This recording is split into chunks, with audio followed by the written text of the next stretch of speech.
You should make a second video called Objection to Monarchy Number 2, Above the Law. What if a monarch commits a crime, whether it's theft, murder, or even rape? From my understanding, a royal family is above the law.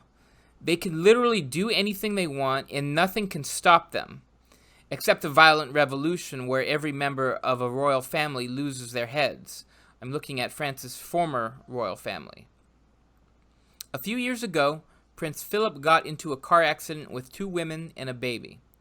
Philip was driving, by the way. Luckily, the baby was fine, but one of the women were really hurt. Normally, in these occasions, you as the driver would have been charged with attempted manslaughter. But because the prince is above the law, he couldn't be charged.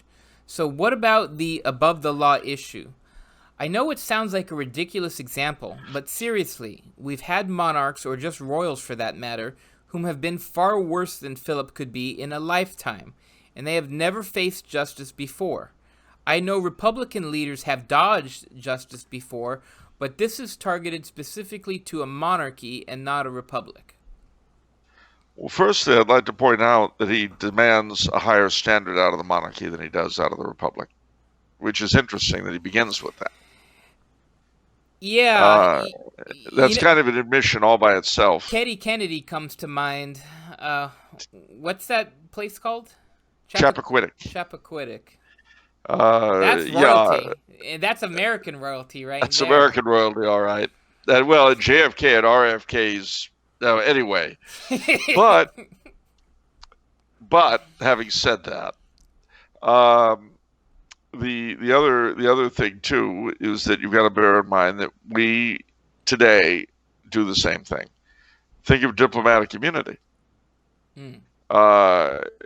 If an ambassador or actually any diplomatic personnel in Washington or for the UN in New York get up to any kind of mischief, we can't touch them. That's why they get into all sorts of car accidents and various other kinds of scrapes, which they don't report on, precisely because of diplomatic immunity. Many Republican countries also have parliamentary immunity, which means that there's very little a member of the legislature can be dinged on. But in the case of a monarchy, the biggest watchdog traditionally was the church. If the king got too annoying, he'd get excommunicated, or the whole country might be put under interdict. And again, the general level of behavior of most monarchs has been better than that of most presidents. There have been certainly more royal saints than there have been presidential ones. I know St. Jimmy Carter, canonized while he was alive. I know. What about Henry VIII, above the law? No president has done what he's done. Adolf Hitler. He's not. Yes, elected president. He's a dictator. No, he was the elected president, the will of the people. Sig bloody Heil, baby. But that's Germany. Germany isn't smart like the United States. Okay, you let me know when the COVID and the rioting are done. Rioting is everywhere around the world. You would have felt differently under Abraham Lincoln, I assure you, if you were a Southerner. The United Kingdom is no better off with all... I'm hearing Paul Joseph Watson moan and groan every single day on Twitter about the United Kingdom. Yeah, they're in bad shape, all right. But see, their problem is they're only a crowned republic. They're not a real monarchy. They've got all of the worst elements of a republic, ruled by politicians, by party rats, prostitutes who are well-dressed, driven from office for consorting with a prostitute. I felt very badly for it. I felt that everyone was being unfair. And at the time, people said, why can you say that? Well, it's very simple. I'm a writer. I like hanging out with other writers. I can see why the governor of New York would want to hang out with other people in his profession. Which governor? of New York. I forget his name. Not Cuomo. Cuomo. No. God, if only. I'd probably think better of Cuomo if he spent more time with his coworkers. But he puts on airs. Oh no, I'm a servant of the people. Yeah, well, so are hookers. Gosh. Okay.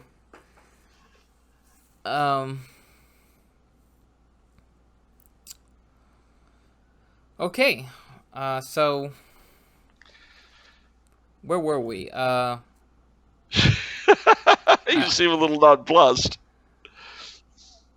So everybody's above the law, and this gentleman is just expecting more from a monarchy than a republic. That's what Which he you're saying. is. And of course, again, for a monarchy to work properly, the church really has to be doing its job. But of course, that's true of so much. It's even true of our republic. Imagine if the church were doing its job in America. Imagine if the salvation of souls was an interest for the dear bishops. Imagine. Imagine bishops worth money. It's not hard if you try. You may say that I'm a dreamer. Well, I'm not the only one. Yeah. Yeah, imagine our civilization, our culture, not ruled by people trying to drag it down into the muck. Imagine an educational system not dedicated to corrupting the morals and emptying the minds of the young. Imagine that. Nah, what we've got is the best of all possible worlds. Imagine a setup where there was actually a sense of responsibility bred into employers. The idea that if you hire somebody, there's a bond between you. Nah, it's all much better the way we got it. Yeah, well.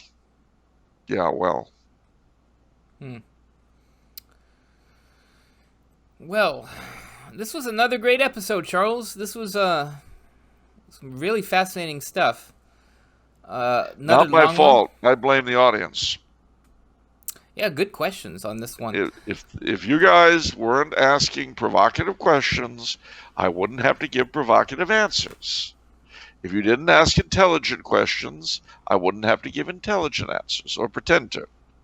So, try me on things like, dear Mr. Coulombe, which of the three little elves of the Rice Krispie trio was your favorite? It's interesting. Okay. I like Crackle, actually. I don't know. They're all the same to me. So that's what I'm saying. You gotta put some effort into this. Dear Mr. Coulombe, which Teletubby would you be and why? It's interesting. Teletubbies came and went, but you seem to have a certain affinity for Teletubbies. Well, it was actually the Sun Baby that did it for me. What? The Sun Baby. Oh, okay. I'm not a Teletubby aficionado. No. Well, have you seen Teletubbies: The Next Generation? Are you joking? Would I joke with you about something that important? Okay, you're joking. It's hard to tell sometimes, though, Charles. Teletubbies Starfleet Academy. I don't know. You watch some weird stuff sometimes that I can't tell.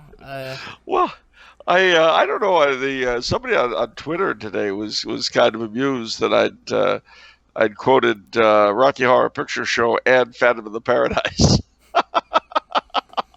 Well, they don't know you, that's for sure. No, you do though. Yeah, we do. Eclectic is my middle name. That's for sure.